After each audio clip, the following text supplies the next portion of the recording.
I've got a degree in homeopathic medicine. You've got a degree in baloney.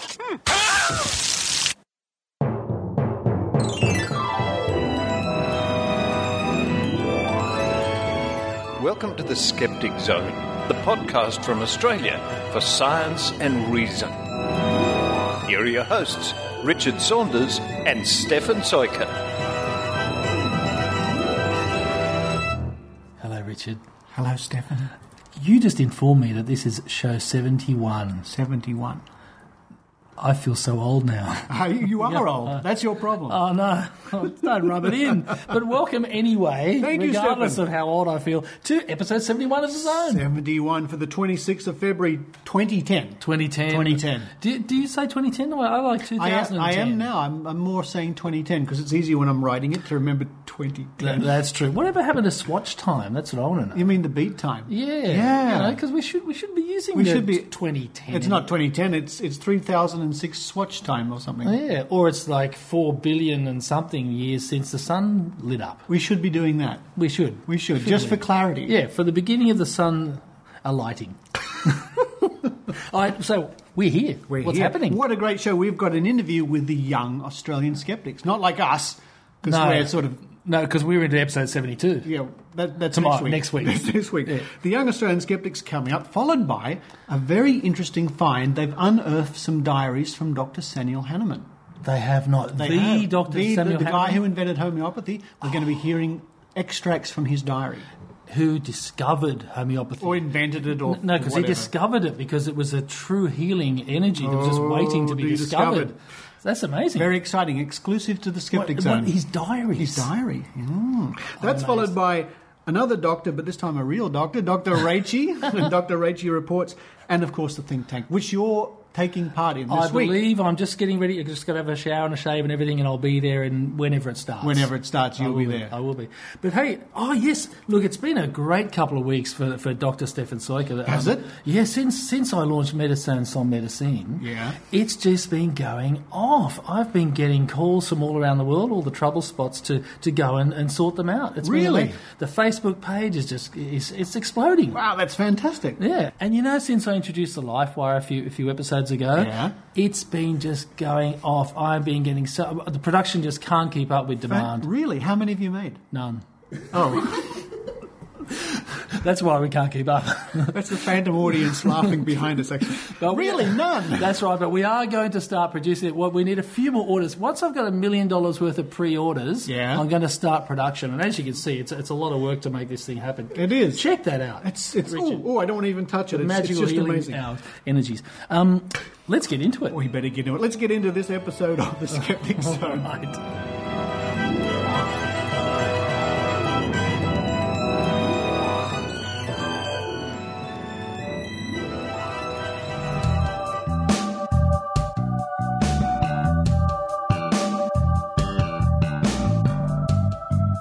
I'm Carly Sturgess, and I'm talking to the Young Australian Skeptics.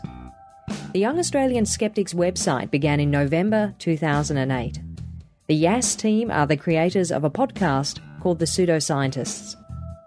They've featured on ABC Radio and recently on a television show called The Insiders, talking about skepticism and global warming. Elliot Birch, Jason Ball and Jack Scanlon are not only podcasters, they are bloggers, blog anthology creators, innovators and activists.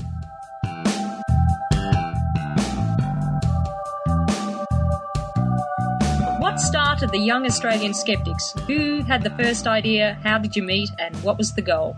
I would say that would probably be my harebrained scheme. It's true.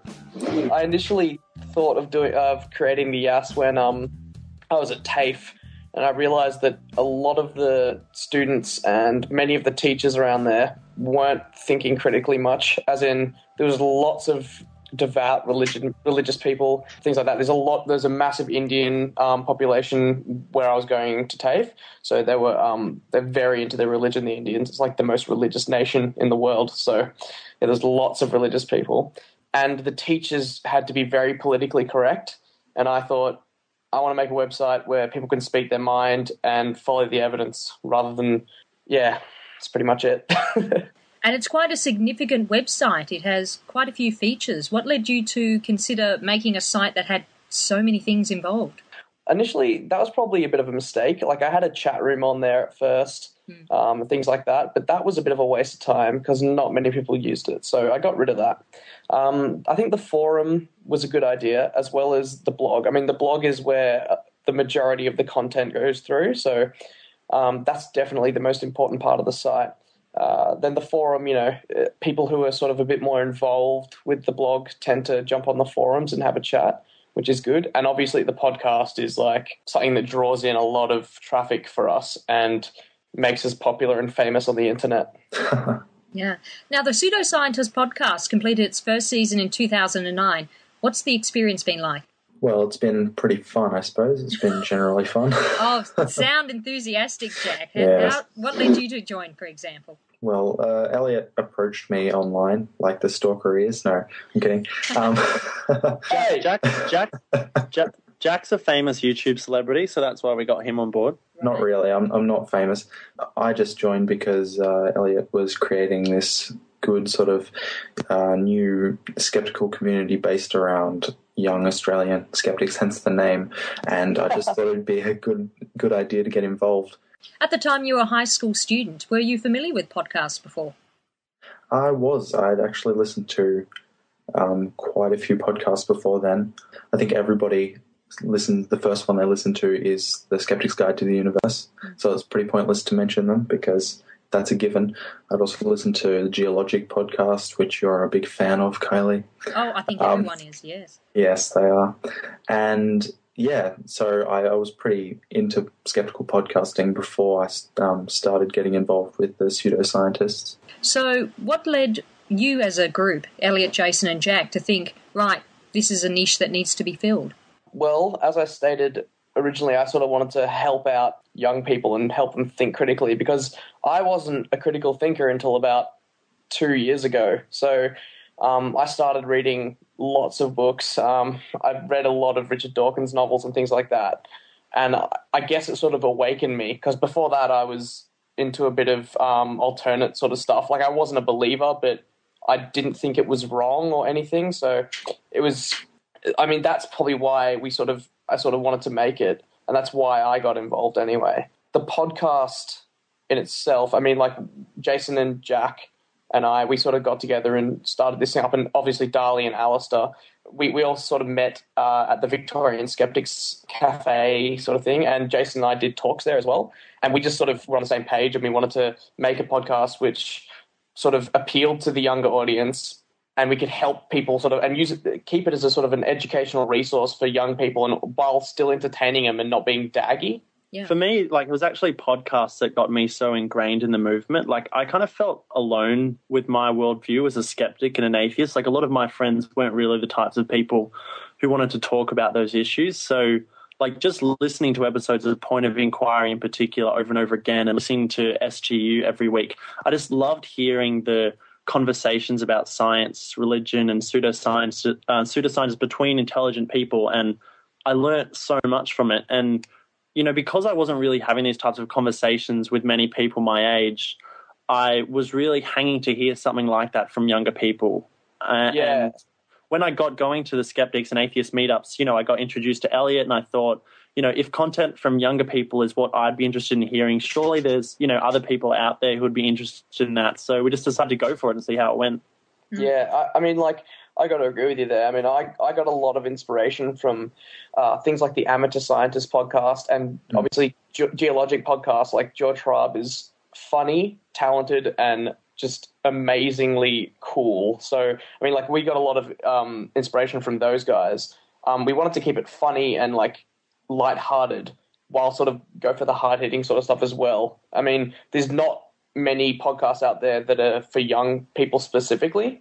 I mean, you said that there's not a lot of young people out there listening to podcasts, but a vast majority of our listeners are young. Like, we have a lot of high schoolers who email us and sort of ask us for help, and we helped a girl called Cassie out on her project and things like that. So, I mean, it's really cool to even, like, just sort of help people out on that grassroots level, and I guess that's a big reason why we sort of got into it.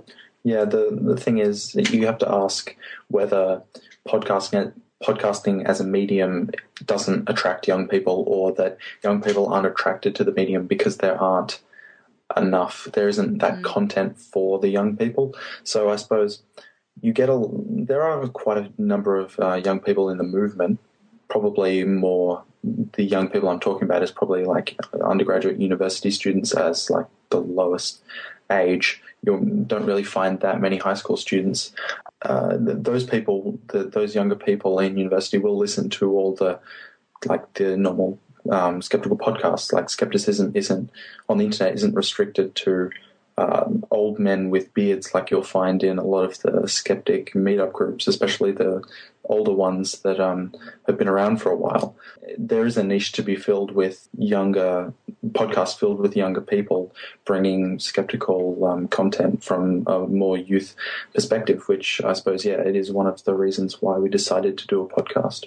It's also because it's easy to do. Like, it's so much easier than video. And I mean, we've all got a great face for radio, if you know what I mean. And, we don't. And, so, it wasn't really too hard to get it going and to create episodes and stuff like that. So it was something that we could have a big impact on and spread the love, so to speak, and still live our lives. True. One of the unique features of your show is the Vox Pop on the street. There's also the element where you contact university groups around Australia and ask them to talk about their particular humanist outreach or atheist outreach or even skeptic outreach. Has that had an impact on your listenership? If I can answer that one, I think because what we wanted to do when we were looking at, can we create a podcast? We wanted to do something that hadn't been done because there is so much content out there and it's all excellent. So we didn't want to regurgitate the same stuff that's already out there. We wanted to try and create something that's different.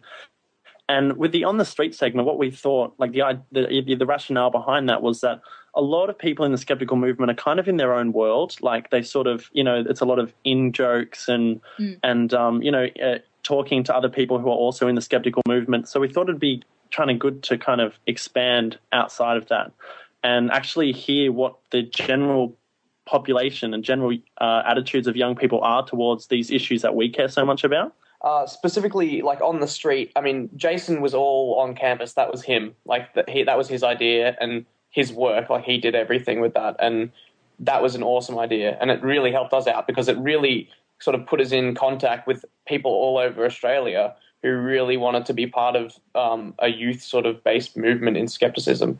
The On the Street part is, it's definitely like to sort of get out of our little ivory tower that we sit in and sort of chat to people who maybe don't even know what skepticism is, but do think critically, or maybe even they don't think critically, and sort of get their opinions on things. Like we did GM crops and things like that. And we went out and asked people about GM crops. There was lots of people who were skeptical of, the organic sort of movement pushing organic food.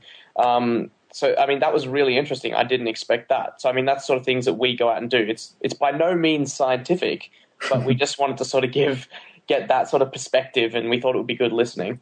It's excellent listening. I think it's one of the standout parts of the podcast, hearing such a variety of voices. It's great. Thank you. Now, the Young Australian Skeptics, as you mentioned, has a blog site where anyone can contribute, and Jack Scanlon has his own site, Homologous Legs. Am I saying that right? Well, the word is homologous. That's how I pronounce it. Homologous. Thank you. What is blogging like as a young skeptic? Blogging as a young skeptic is really very much the same as like a normal skeptic. I suppose it depends the audience you're trying to reach. I know there are quite a few young skeptic blogs from people who are maybe my age.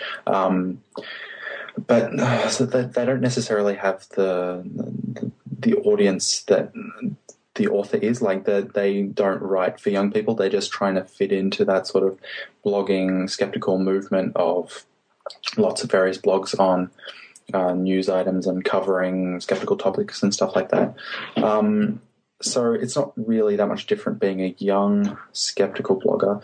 I suppose blogging as a skeptic is it's a different kind of blogging to normal blogging, because you're trying to be as objective as possible with the facts and stuff like that. You're not trying to bring opinion into it that much, unless it's a topic that, I suppose, if you're writing just for the skeptical movement and you're not trying to have that sort of skeptical outreach to like the lay public or people who just happen to stumble upon your blog, you can introduce your opinions about certain subjects. Like if there's some specific naturopath or a quack doctor or something, you can be all angry at them and get all riled up and stuff.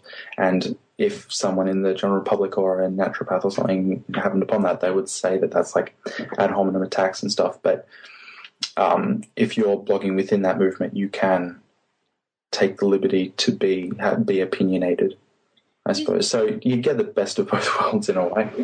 For me, the thing about blogging is that it's quick and it's instant. Like something can happen out there and you can instantly be blogging about it. And that's, I suppose, the thing that separates blogging from the publications like, the Skeptic magazine and stuff.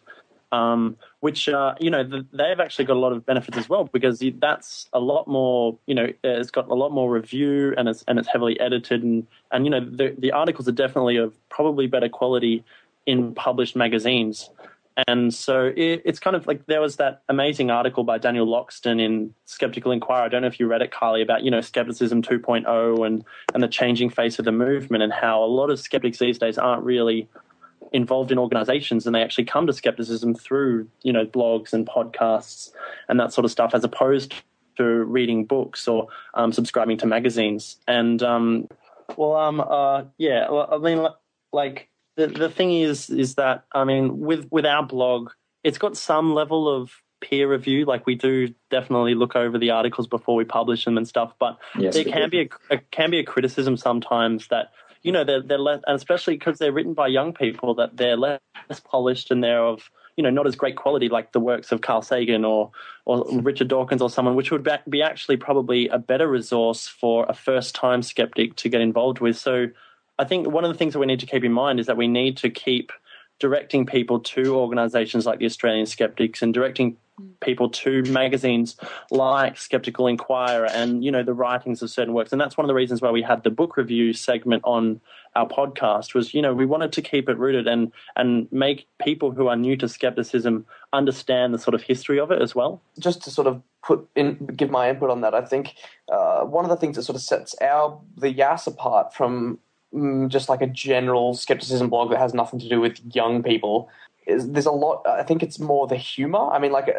Young people want to laugh at stuff, and especially with like sort of internet humor, like 4chan humor, things like that, and lolcats and all that sort of crap. That's sort of the things that we sort of try and go for. Richard Hughes is excellent for that sort of stuff. He writes for the blog regularly, and he's hilarious. Dan Kerr's Friday Fundies is a lol. Yeah, exactly. That's what we sort of want to go for. We want people to come in, have a chuckle, but also, sometimes we have the stuff that's a bit more serious as well. We and another thing that's great about the YAS and like the fact that we have lots of people writing for us. I received a call from Dan Kerr again, and he informed me about the AVN possibly shutting down. So I jumped right on the blog. And I wrote an article for that. Anyone could have done that on the YAS, but it just happened to be me. So, we were one of the first people to get that out on a blog. So, it's great having a big network. And, I think that's what sets us apart a little bit. As Jason said, we don't have as much hard-hitting stuff as, maybe PZ would. But... we try and sort of aim it low for the young people, I guess. PZ's got quite a lot because his blog output is just tremendous. So he has to fill it up with all pictures of kittens and pictures of squid and stuff. So he's got humour there as well. But a unique feature of the Young Australian Skeptics blog that I would mention that a lot of people don't realise when they actually go there. We're trying to change this in the future, but it's not immediately apparent that it's actually a group blog and anyone can contribute to it. So I'd just like to stress that now, that if you're a young Australian skeptical person and you don't have a blog, or you do and you would just like to get your message out there to a lot more people, you can just sign up for the website and submit some posts for us, and anyone's allowed to do it on any topic whatsoever. I'd just like to mention that because it's not something that a lot of people are aware of. Yeah, I mean, like, also, you don't really have to be young or Australian. I mean, you can lie to us. We don't care. It's the internet. We don't know who you are. Yeah, exactly.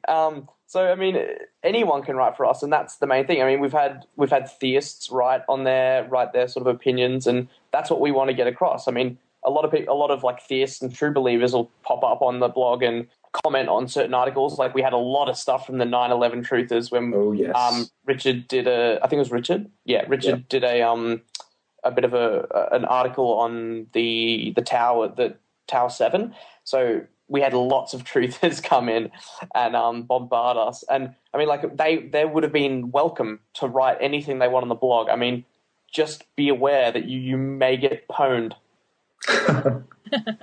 So do you ever get criticism about the way you approach topics as either YAS members or as young skeptics? And how do you deal with it? Yes. I mean, we were on, not to blow our own horn, but me and Jason and I and Terry Kelly were on the ABC the other day on Insiders. I only got one bad email, but we were criticised in that for how we portrayed skeptics for some reason. But it was from a climate change skeptic, so that was the reason.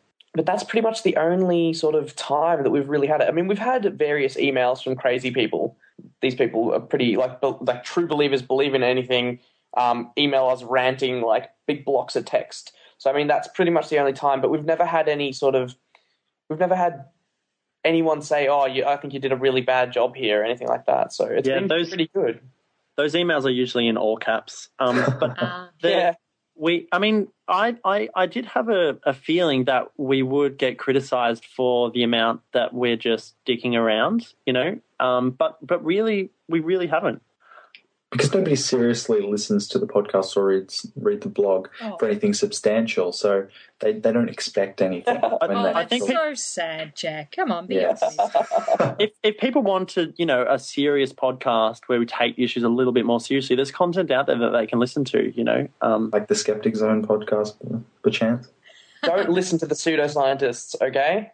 Yeah. Just go away. That's the one message we want to get across here. Don't listen to us, right, okay. Listen to the Skeptic Zone, they're much more professional. We must be more professional. We're talking to the likes of you, clearly. But seriously, listen to us, we'll cry. Oh, poor Elliot. Now, one of the things that has been on the cards for the young Australian skeptics is starting up a very serious project, and that is the blog anthology, where you have contacted and had people write in a variety of submitted blog entries for a book. What other ambitions do you have for 2010? Obviously, the podcast will start again, won't it? Yes. Well, we're hoping to start it within the next sort of month, actually. We're trying to organise our first interviews, and I think we have organised our first We have. We've got some big announcements if you want. Our first interview lined up is with DJ Grothy, the new president of the JRAF. And we've also secured, I'm not sure if you are familiar with the comedian Josh Thomas, who's going to be our guest panellist on the first episode, which is going to be cool. Wonderful. And we may even get, this is a bit of speculation, but we may be getting John Safran. So that could be fun. Fabulous. That's awesome. And we've got a couple of new people as well, so there'll be some new voices and some new opinions. And some of the other things we're looking forward to in 2010 is we do hope to get involved in TAM Australia, whether it's, behind the scenes or completely formally, like hosting it and being host to people for that event. So I'm just saying, Richard Saunders, you wouldn't do us wrong by doing that. We'll definitely be there in some form, whether it's reporting from there or getting involved. But, we're really excited about that. I do know that they're probably looking for someone to help film the entire event. So maybe if you want to be a cameraman instead of Richard Saunders, that would be great. I don't think we want to be behind the camera, Kylie. We can do the special extras on the DVD. Yeah, the zany interviews. That would be wonderful. That would be lovely. Put your own special spin on things. Yes. We've got some stuff planned. Not lots, but we have some things plan. So, I mean, like, it's not going to be a completely empty year for the pseudoscientists. Of course not. So we've got lots to look forward to. Thank you so much for joining me here today, gentlemen. Can you plug your site and your podcast? Where should we go in order to find out more? Okay. You can find the Young Australian Skeptics at youngozskeptics.com. That's young, A-U-S, skeptics with a K.com. And you can jump on the blog and the forum and have a chat, or you can listen to the podcast by clicking on the podcast RSS feed in the right-hand side of that column, of the website.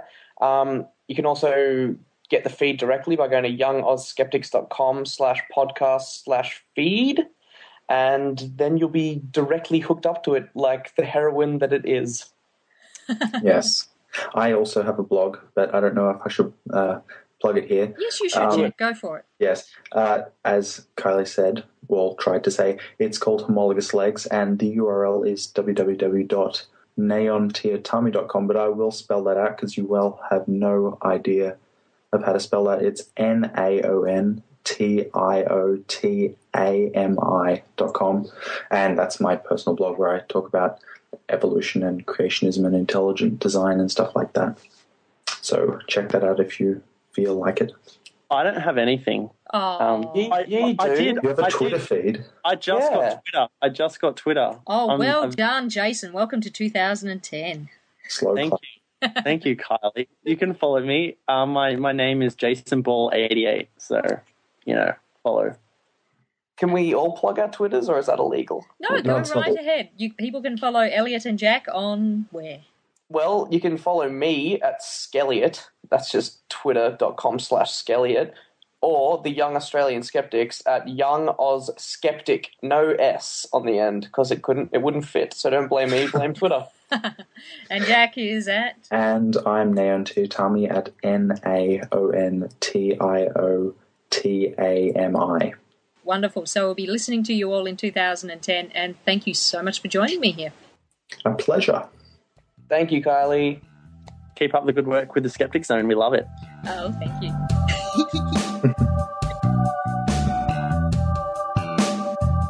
The Young Australian Skeptics blog anthology should be available out later this year. People are currently being sent emails alerting them to their inclusion in the anthology. Check out their official site for updates and news.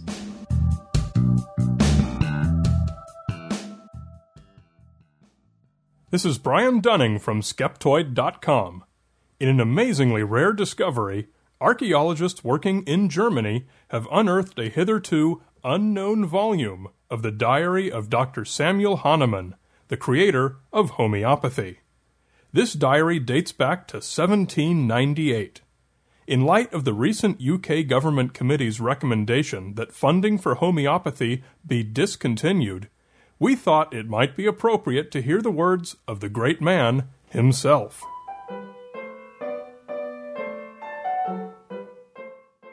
August 27th, 1789. Another bad day. No success in trying to cure my baldness. It should have worked, I took a hair from my nose, chopped it up into tiny little pieces, and put it into a beaker with water. Shake, shake, shake. I took a drop of that water and put it onto another beaker with water, and the rest. Finally, I rubbed the water on my scalp, but so far nothing. Ach du lieber. Yeah, but who am I kidding? I guess I can tell you, Diary, that I made up homeopathy one day when I ran out of medicine for my next patient. Oh no, what could I do? Well, I had some water and I put it into a little bottle, and I told him it was very good for his sniffle. And you know what? He came back a week later and told me it worked. This was too good to be true. Imagine the money I could make by selling plain old water. Yeah, but then, being the true scientist that I am, I had to reproduce this effect with another subject. So a few days later, a lady came in with hemorrhoids. Oh no, this time I gave her a little pill made from sugar. I told her it was very powerful and good for her problem, yeah? She came back a week later and said the pain was gone. Amazing, with only sugar pills. But then I hit the problem. My next patient didn't like to pay money for water or sugar pills. Oh no, time for the old Hahnemann quick thinking. I told him that You won't believe this, whopper. I told him that the water and the pills had energy of the medicine, and wait for this, the less you use, the more powerful it is.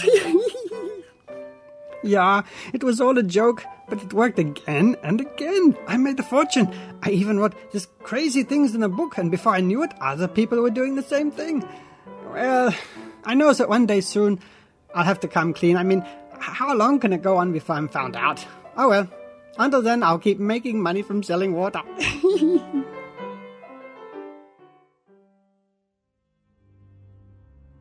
So, have you heard from T? He's taking it day by day, focusing on what's important right now. Gotta be tough. Raising a kid on your own and all. I mean, I get two. It's not cheap raising him. Yeah, but T's employed now. I'm sure he's going to be fine. That's it. He's a social media professional now. Oh, frack. We gotta do something to help that kid. On the 27th of February 2010 at 10 a.m. Eastern Standard Time, members of the social media community are holding an auction to benefit T's 5-year-old daughter, known in our circles as Sonic Boom. We want to show a little girl that while her life has changed, that her opportunities are limitless. Please join us in celebrating the future of Sonic Boom. We want to make sure she's supported through social media before the teat that her daddy's sucking at runs dry. Please visit www.theboomeffect.org for more information.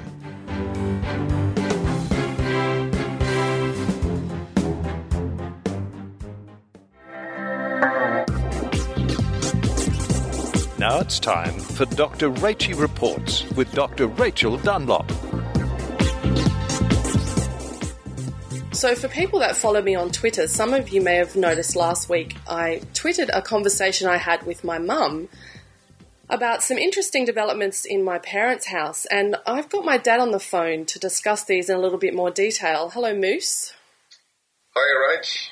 Now, I had a chat with Mum last week, which was quite interesting, and it seems that you've been getting a little bit sceptical of late. Mum was telling me that she has got to a point with you now sometimes where she has to drag you away, because whenever you come across someone who tells you a story about quackery or alternative medicine, you now seem to have quite a strong opinion on that, Dad. Is that true?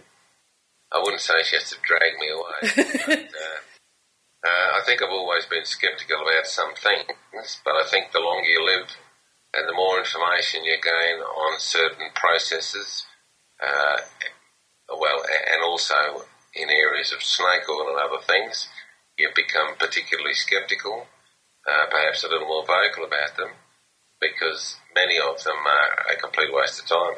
Well, you commented to me when I was home at Christmas time that you've really become quite interested in the Australian Skeptic magazine and really enjoy reading it. Tell me a little bit about that. Well, I've seen, I think, Rachie, about 3 issues of it.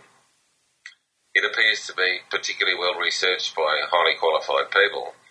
And I suppose the disappointment that I have is that more people don't get access to the information in one form or the other into some of the areas. I'm not suggesting that aromatherapy or some of those other sciences that feel the bumps on people's heads and other things, or the colour of their eyes is completely useless, but I'm not sure that it's beneficial for many people, because I think there are some charlatans out there who purvey this stuff for money, and I'm not at all convinced that it's beneficial medically. Yeah, well, you had your own experience, didn't you? For some time you were taking glucosamine because you had a bad knee. And when I spoke to you at Christmas time, you told me that you'd stopped taking that. And can you tell me why you stopped taking it? Well, I suppose I stopped taking it because I'd read the science. And if we're looking for absolute benefits in these areas, I don't think that it was beneficial. But, of course, in scientific terms, you need both positive and negative proof. I never, ever gained that. I certainly never, ever gained positive proof. My knees are probably buggered anyway. And I haven't taken it any more for probably best part of a year now, and certainly my knees are no worse. So for $60 a month, I suppose I'm no better or worse. The only people perhaps who are worse off are some company that makes this stuff. And my doctor was also a bit sceptical about it. And I ran out of it at some stage, and I didn't bother to replace the box. So I just didn't take it, and it makes completely no difference at all. I sent you a video a few months ago of a dowsing rod that was being used to detect bombs in Iraq and Afghanistan. Now, you have a military background. You served in the Australian Army for 25 years. First of all, I want to ask you, what was your impression when you saw that video?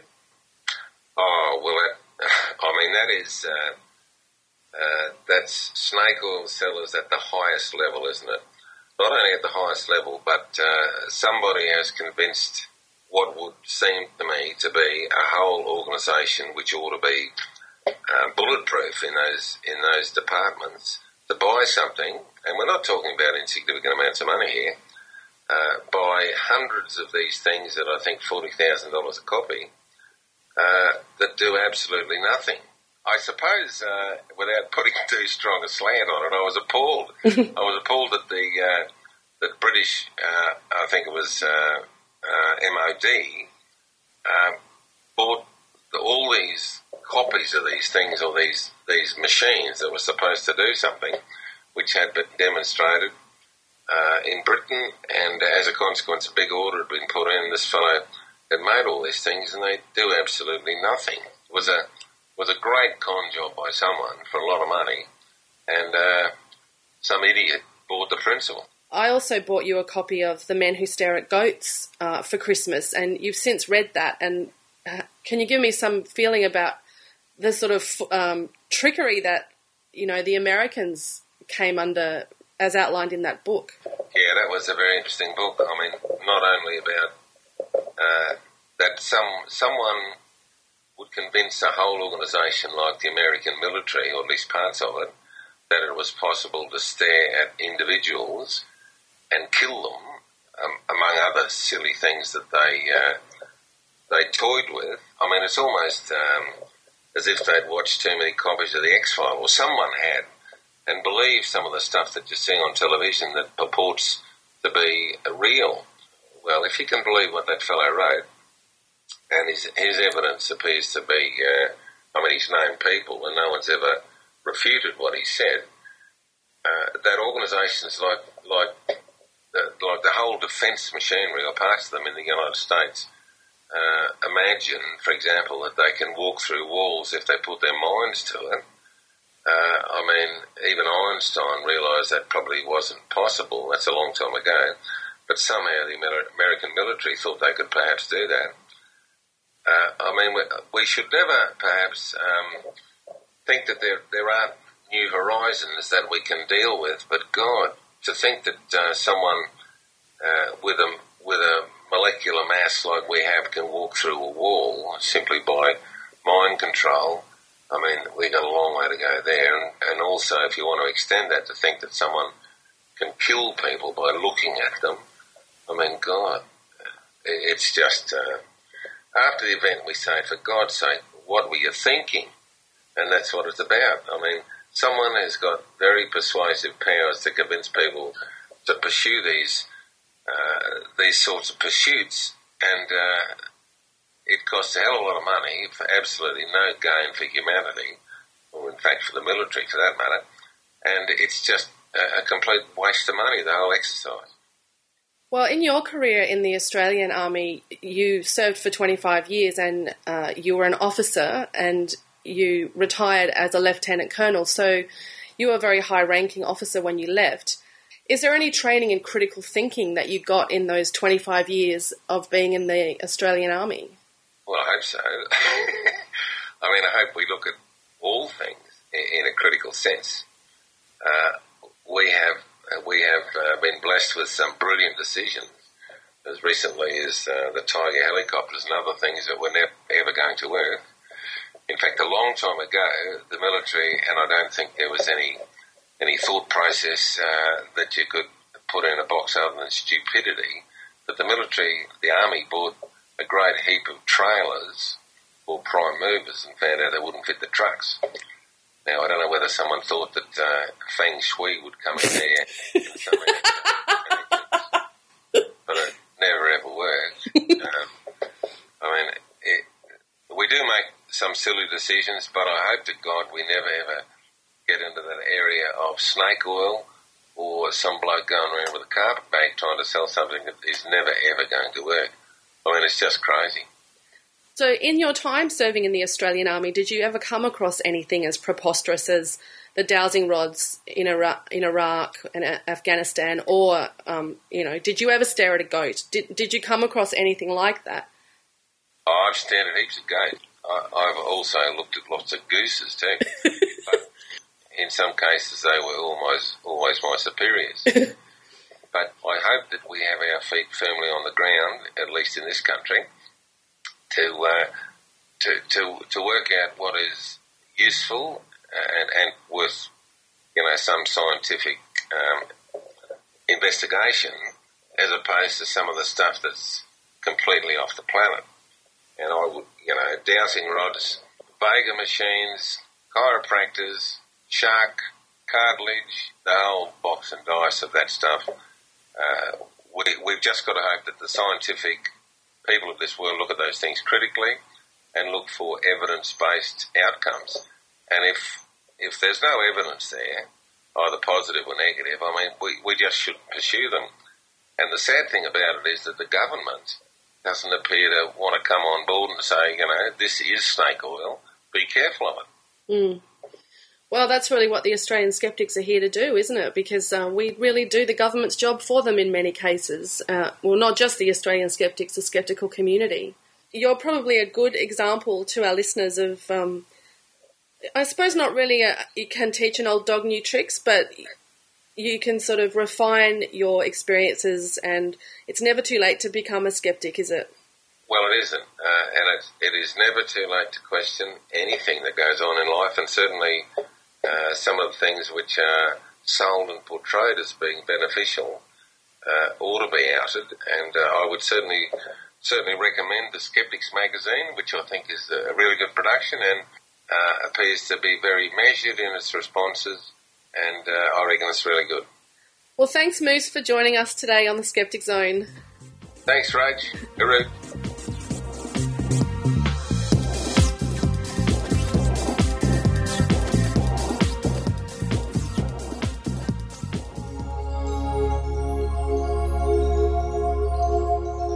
Terrorism, conspiracy theories, and the 1979 Sydney Hilton bombing, Lockerbie bombing, the 9/11, and London 7/7 bombings will be covered in a talk by adjunct Professor Clive Williams. This is a free talk.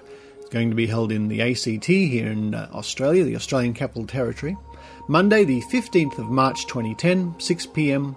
till 7:30 p.m. at the Finkel Theatre, John Curtin School of Medical Research. This is being held by the Canberra Skeptics and the ANU Strategic and Defence Studies Centre. Sounds like a fascinating talk, and you can find out more by dropping an email to ACT1, that's ACT numeral 1 at skeptics.com.au.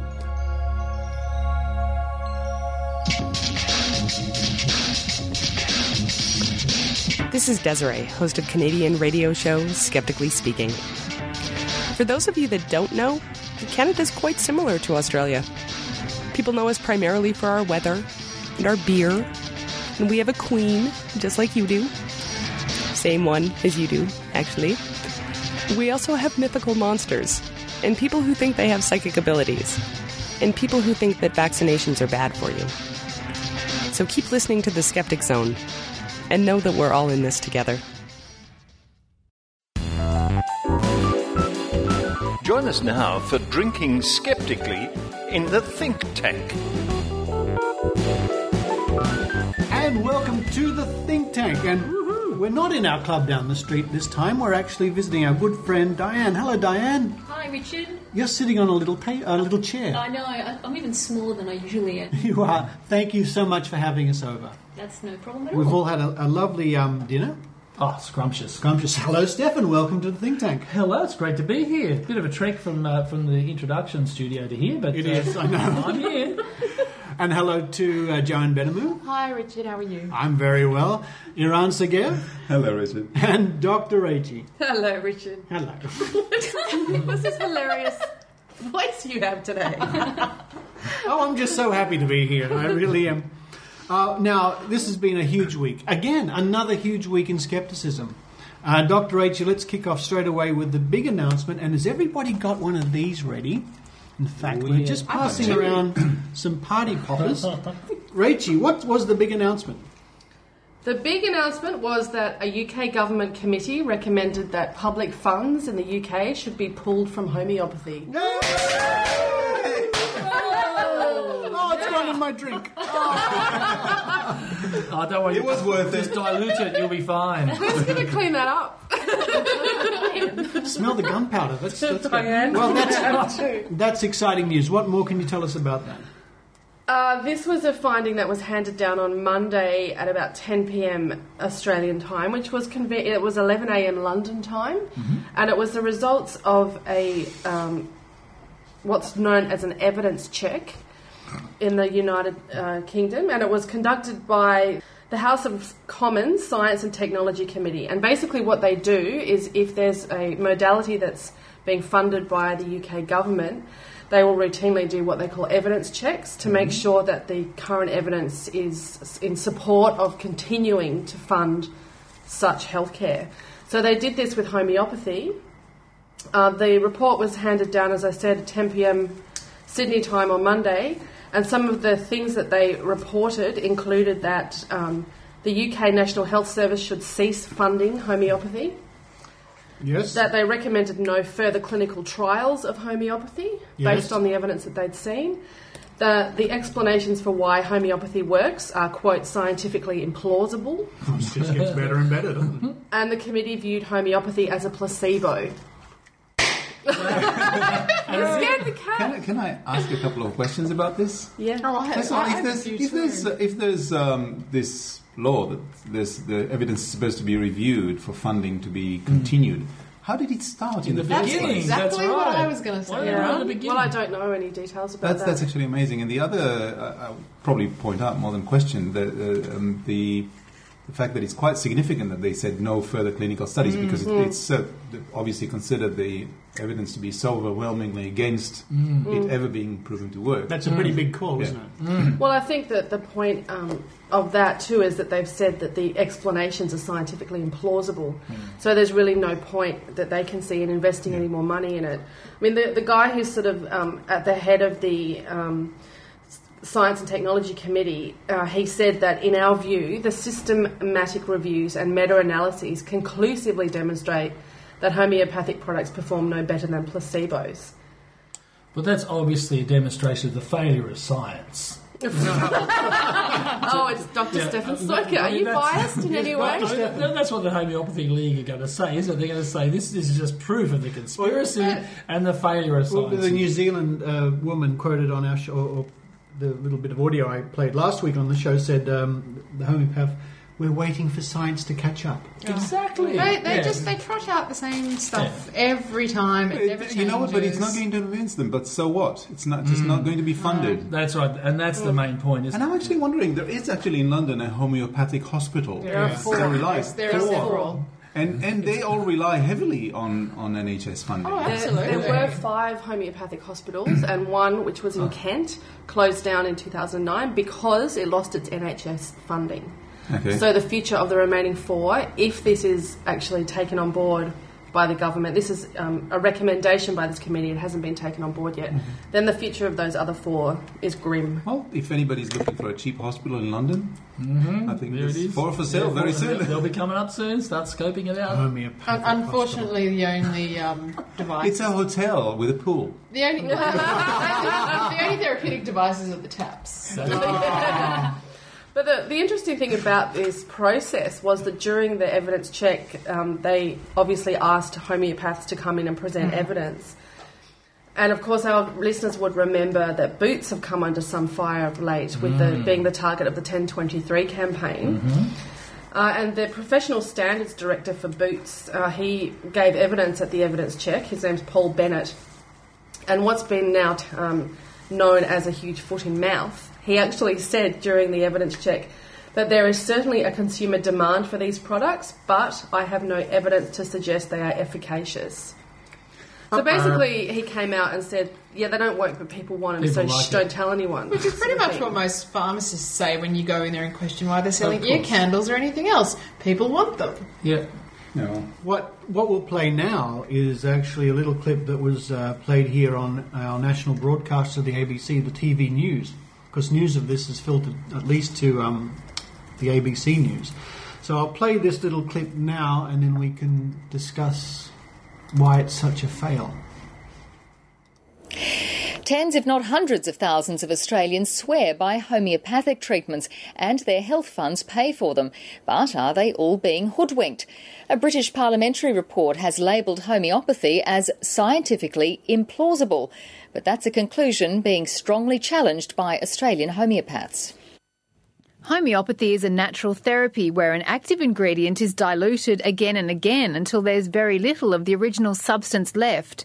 It's widely used in Australia, despite a lack of definitive clinical evidence that it works. Now a report from a British parliamentary panel says it's scientifically implausible and works no better than a placebo.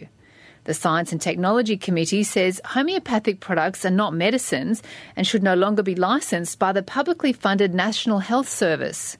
And so this is a fundamental point of principle as to whether, in fact, we are actually hoodwinking individual patients, that we're being given a treatment which the NHS knows does not work.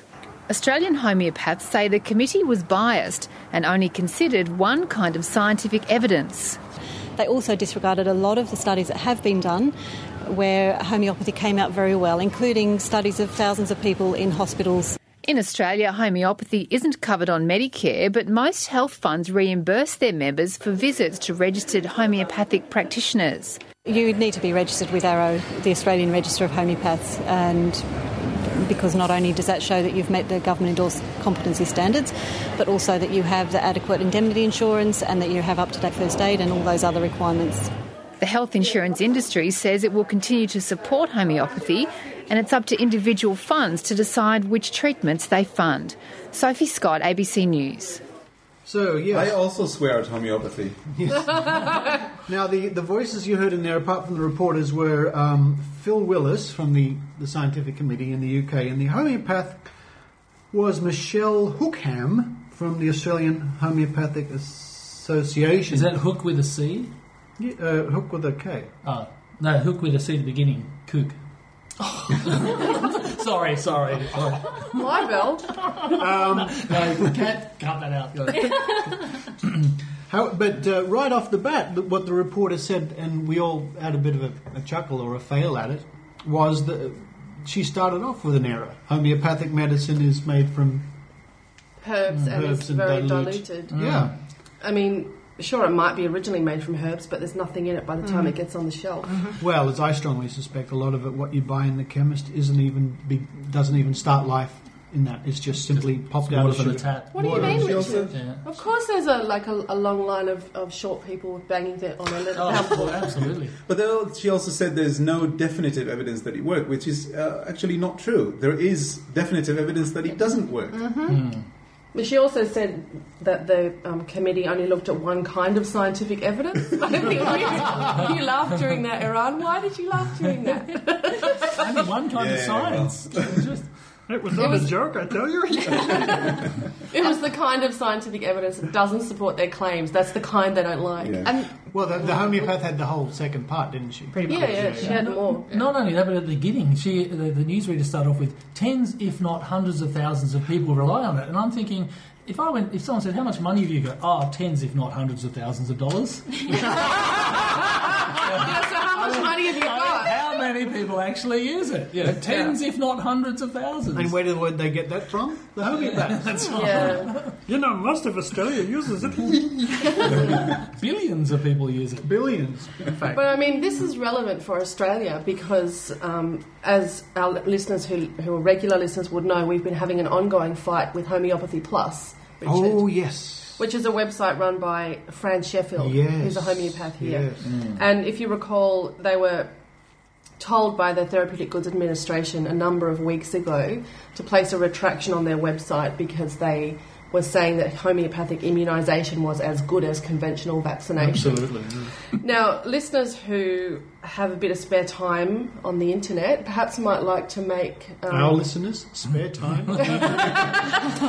perhaps might like to take advantage of the new Google toolbar feature called SideWiki. Have you guys heard of It's SideWiki? awesome, yeah, it's great. Yeah, you can use it for good and evil. Really, Rachel? What have you done? I wrote... Because Homeopathy Plus had neglected to put up the retraction on their website. An oversight, I'm sure. I'm sure they're just busy, you know. With all this stuff happening in the UK, they're probably, you know, trying to work Reinvesting. Yeah, or reinventing. So I placed a SideWiki on their website, which basically reproduces the retraction, which was passed down by the TGA, and with a headline saying, "Warning, this website contains unverified and misleading information." So if you don't have SideWiki, you can install it through your Gmail account if you have a Google account, and then you can head to homeopathyplus.com.au and have a look at the SideWiki, and you can vote it up or down if you like. And you can also... It's got a lot of votes up, hasn't it, I noticed? Yeah, last night it had, about 20 people had said they found it useful. Yeah. So the more it gets voted up, the better it is, because the government is not doing anything about enforcing this ruling. Oh, they're too busy preventing people from getting electrocuted in roofs. Yeah. Probably. So, and you can also add your own. Please add your own SideWiki. That's the TGA, the Therapeutic Goods Administration.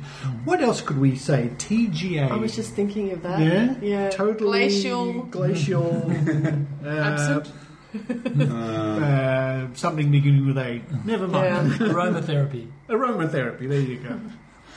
And just on that, if you're interested in hearing more about what happened with that particular complaint and why it's just got stuck in the ether now, head over to the Reality Check podcast. A good friend of ours or colleague, Tony Pittman, he does a podcast called Reality Check, and he did a 3-week coverage of homeopathy and then spoke to Dr. Ken Harvey, who submitted that complaint.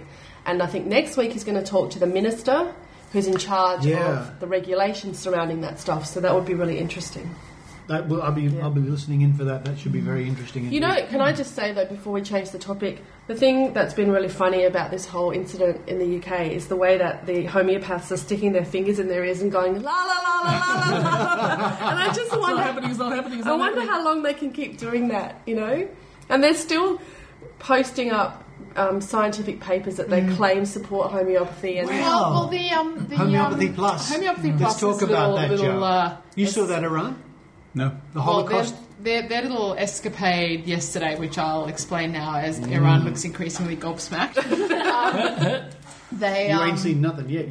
This was reposted on the Homeopathy Plus website by Fran Sheffield, and she was she posted an article by a woman whose name escapes me, but this woman is the either the current or former executive director of Homeopaths Without Borders.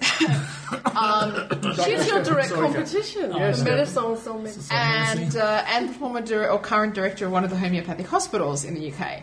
And she posted an article that started, the title of it was, "First They Came for the Homeopaths." You know this one, and then... No, but I'm already fuming. Yeah, and then she quoted the very famous poem by Pastor, I can't remember his name, but it's a very famous poem which begins, "First they came for the communists, but no one stuck up for them. No one stuck up for them," and so on and so on and so on, which is, of course, about the Holocaust and about persecution and the failure to stand up and do something about it, and death camps, and homeopathic hospitals. This and of course, this is basically saying, comparing what we're comparing doing homeopaths to Holocaust victims, I think more importantly, comparing the action we're taking, comparing us to Nazis. Yeah, basically. Godwin's law, bing. Fail, lose. And the thing that, aside from the fact that I found the use of this particular poem and this comparison to be so appallingly inappropriate, is just the fact that this group of people just cannot see that they are immune to any responsibility for anything they do. They're immune to having to prove anything. And they, as Rachel said, they just go la la la la la la la la la, and then claim to be victims. And do you know what I find so interesting about that too, Joe? Is that Edzard Ernst made this point in his Guardian article a couple of days ago, where he said, "Can you imagine if it was found that big pharmaceutical companies were selling placebos?" Can you imagine the outrage?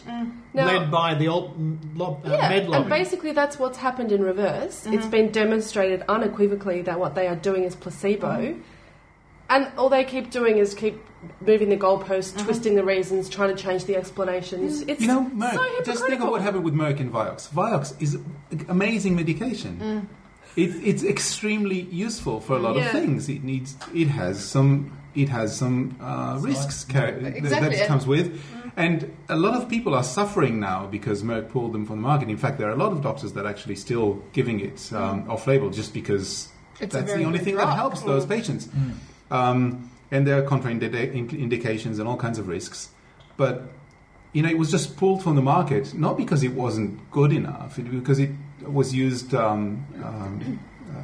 most of the problems were used against what was in the inset, because it was not supposed to be used for more than 18 months, and most of the patients who suffered by using Vioxx used it more than 18 months, and you compare that. They had to pull out a multi-billion-dollar drug out of the company that is useful. They had to pull it out because it carried some risks. Here we're talking about multi-billion drug that does absolutely nothing. Actually, no risks at all, either, except for drowning. No side effect, no risk. It's a perfect. What they could have done with Vioxx, which is what they do with a lot of drugs, is to put a black box warning on it.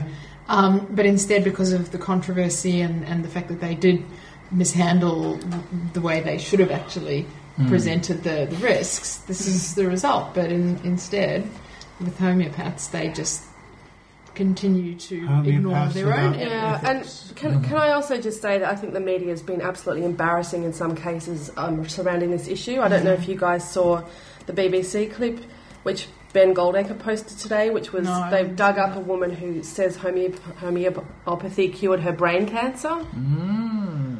And is she sure it wasn't Mary MacKillop? Talk about false balance. I mean, are you serious? And she said that homeopathy was 2,000 years old or something. She did say that too, which I found was quite funny. I think she might still have brain cancer. You are so going to get sued. But I have to say... No, it's a side effect of her ex-brain cancer. I have to say, I did listen live to Jenny Barnett on Monday night, which was about 2 a.m. Australian time. This is Jenny Barnett from LBC. Jenny Barnett from LBC 97.3, the one who made the rant about MMR about a year and a half ago and then threatened Ben Goldacre with libel because he posted it, and copyright, I believe, on his website. And I don't know what she's been taking, but she actually made a little bit of sense. Yeah, I know. Maybe she was vaccinated. I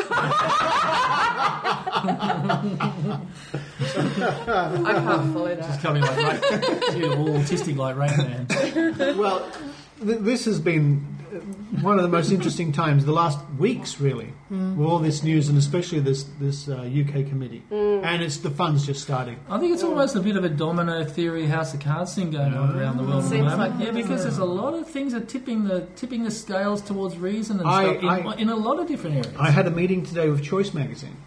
And they're going to do lots of stories coming up about dodgy healthcare devices and everything. And they were asking me about this, and I said, I've been in the skeptical game now for over 10 years, and I said in the last 2 years, we've discovered that we've got a skeptical army worldwide. Now look at the 1023 campaign. Yeah. Now, that was very successful. It was the first time. Can you imagine next year how big it's going to be? It's going to be bigger and bigger. It's going to, I hope, listeners, it's going to be all over the States too. All over the United States. And, let's wrap off this think tank with some news about the Australian Vaccination Network. Yeah, well, I think listeners who read my blog, skepticsbook.com, would have been aware that the AVN was threatening to close at the end of this month because they said they had no money. And they've sent out a series of e-newsletters getting more and more desperate each time saying, please give us money, please give us money, please give us money. They sent another one last week saying that they had got enough money. So they wouldn't be closing at the end of the month. But Merrill has resigned as president. That wasn't me, that was Joe.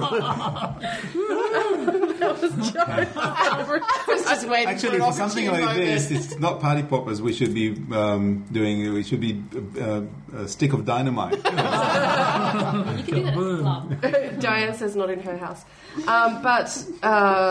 Basically, the issues, as Ben likes to say, it's a bit more complicated than that because what they did was they went on a drive for fundraising, but they asked for pledges, not for donations.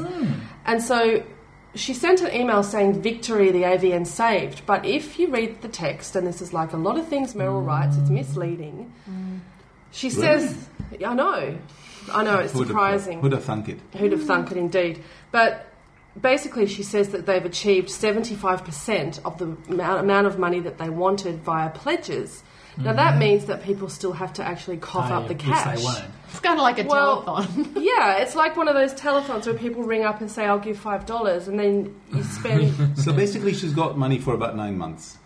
Don't know. We don't know. We don't know. Well, but she's being misleading and we probably never will know. But she has said that they won't close. I don't know if that's still going to happen because we don't know how much money they have. And we don't know what... It's kind of a good thing. Because that means all the investigations are going to continue. Well, I was just about to say, there are these investigations ongoing, and plus there's this report going to be handed down pretty soon. Yeah, the HCCC report. There are 2 pending complaints in the HCCC. They're due any day. And they're being audited as well. They're being audited by the Office of Liquor, Gaming and Racing because they apparently traded for 2 years without a valid charity licence while still collecting donations, which is illegal. For all those overseas listeners, did you get got nothing to do with racing? The department, the anti-vaccination network is having problems with the Department of Liquor, Gaming and Racing. Well, they also tried to entice people to donate or pledge with a case of wine this week. There you go. Oh, yeah. So. Well, you pledge $1,000, you get a case of wine. If the first person to pledge $1,000 would get a case of organic biodynamic homeopathic. By the way, do you know what biodynamic means? Yeah, it's the Steiner thing with a horn, with a horn in the ground. Please explain it, please. It's so funny. Oh, it's like you put shit into the ground inside a horn. Sorry, will you have to change us? No, it's all right. Yeah, it's Australia here. And it's you only have to do it in one corner of the field, a specific corner, not anywhere. Under the light of a silvery moon. Oh, something like that. Basically, and then what happens is that it helps the plants because it's something about the light filtering, like how the plants, the spectrum. basically bounce back the green light. Well, according to Steiner, they don't actually. The green light actually filters through and. Different parts of the plant filter different parts of the light, and only I believe it's the red light that reaches the. More sense than the last only the red light, I believe it is, that in the end reaches the roots. Daniel Hanneman didn't make this up too. So you get a horn filled with shit and put it in the corner of a paddock. paddock. It's not just any shit; it's cow shit. I think the whole thing's full of bullshit. But they also use homeopathic fertilizer. Yes. Yeah. But that's actually a new thing. It's not but it's not part of Rudolph's. Hang on. You're making this up. No, he's not. No, Rudolph made it up. He's not making it up. I'm not. It's serious. No matter how long I'm in this game, I'll tell you. I'll tell you how I know about this because the best falafel in Crow's Nest, which is where I work. The best falafel in Crow's Nest is sold in a health food store. So while I wait for them to give me my falafel wrap for $4.50, you read all the bits. I read the stuff that they have there. So I already know everything there is to know about the 4 blood types, four personalities or something. Yeah. And then recently I read about this, and I must tell you, it's not been doing the owners of that shop very well because. Typically, for health food store owners, they look very, very unwell. That's so often the case. Didn't Brian Dunning do an episode on biodynamic farming? Yes. Oh, he probably did. I think he's done an episode on it. It was very good. Very good. Yeah. Hi, Brian Dunning. Well, as I said, I can't believe some of the stuff. I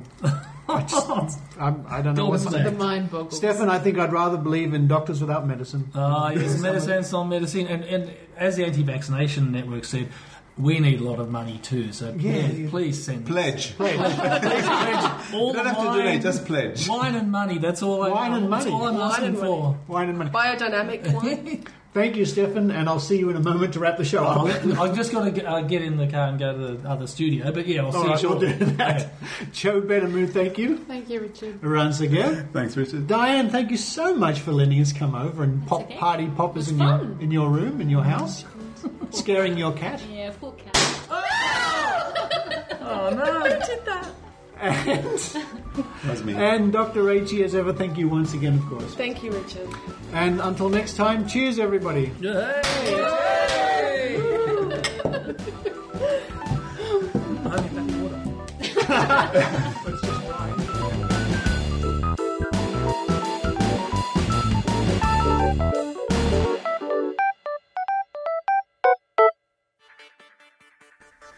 Want to know how to live skeptically and still have friends?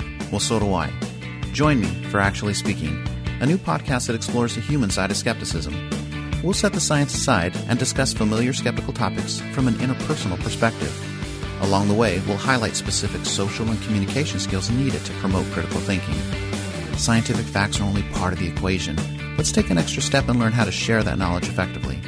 Actually Speaking, a podcast that explores the human side of skepticism, critical thinking, and the skills we need to make it through the day. Visit actuallyspeaking.com to learn more.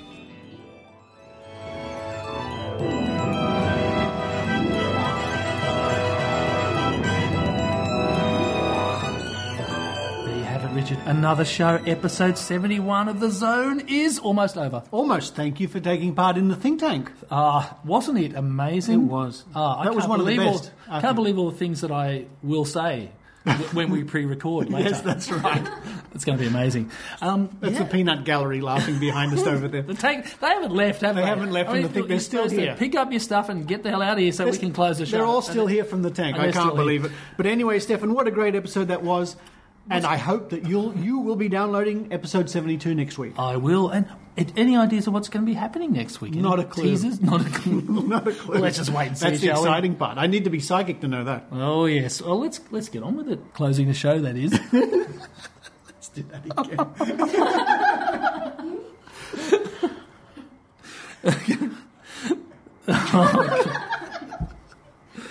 Well, let's close the show, shall we? Let's close the show. Okay. What a good idea. It's official. It's closed. We'll see you next time. Bye.